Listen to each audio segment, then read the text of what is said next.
Next, service books. Service books of all employees of the school are kept in custody of the headmaster in the case of high schools and higher secondary schools. Service books of employees of primary and middle school run by the government are kept with the district education officer.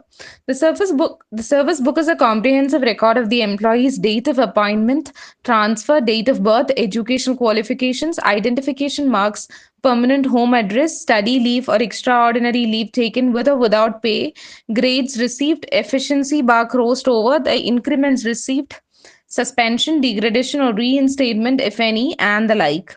Entries in the service book should always tally with entries in the other records elsewhere.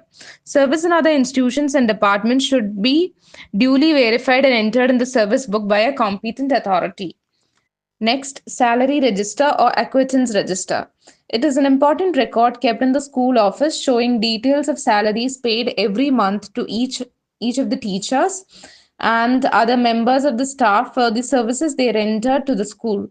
The register shows pay particulars such as amount deducted by way of provident fund deposit, family benefit scheme, and other forms of recoveries. It is generally prepared towards the close of every month by the school clerk and then got verified and signed by the headmaster and forwarded to the authorities for encashment. The amount is drawn from the local treasury. Members of the staff and other employees sign the register in proof of their having received the salary.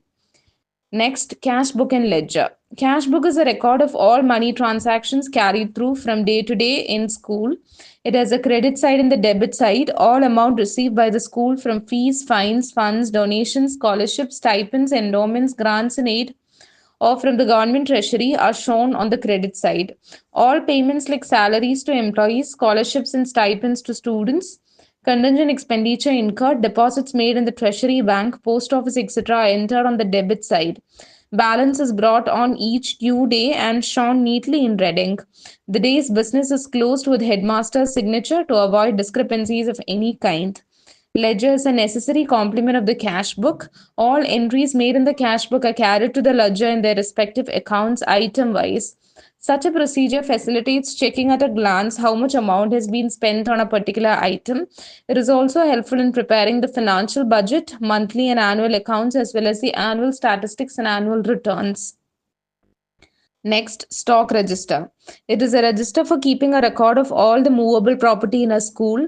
Whenever a new equipment or furniture of a more or less permanent nature is brought in place in the school, its details are entered in the stock register. The entries include name of the articles, its quantity, its prices, date of purchase, name of the firm which supplied it, and the authority ordering its purchase. A physical verification of all movable articles must be done every year towards the close of the school year by some senior members of the staff. Such a practice is highly useful as it helps to find out articles that are missing and those which need immediate repair.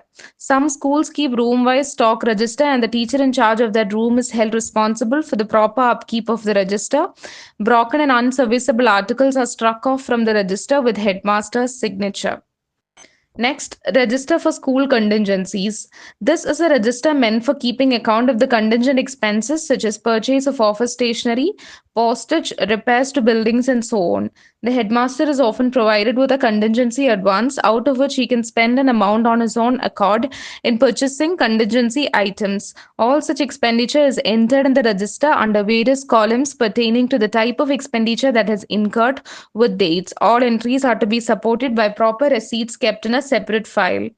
Correspondence register. As the name implies, this is a register showing details of correspondence between the school and the external agencies. In most of the schools, only one register is maintained wherein particulars of letters which are dispatched every day are entered with their dispatch numbers. In the requisite columns, a brief resume of the content of the letter as well as the address of the person to whom it is being sent are also given. In the case of letters sent by post, the postage incurred is shown in the column provided.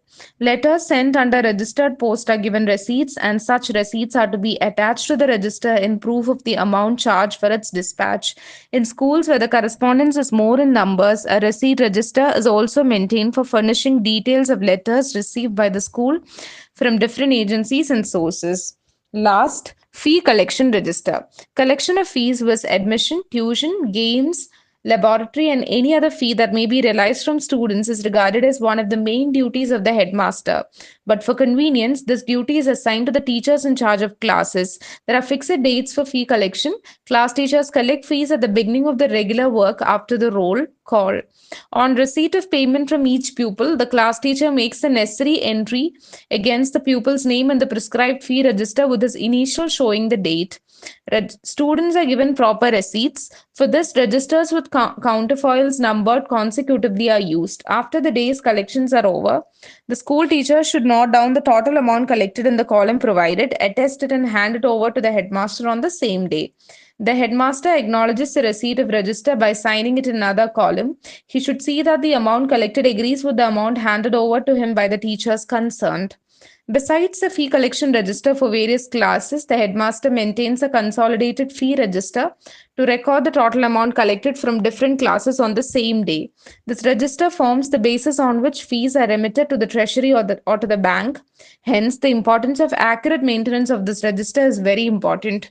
The headmaster is responsible for entries in the consolidated fee register.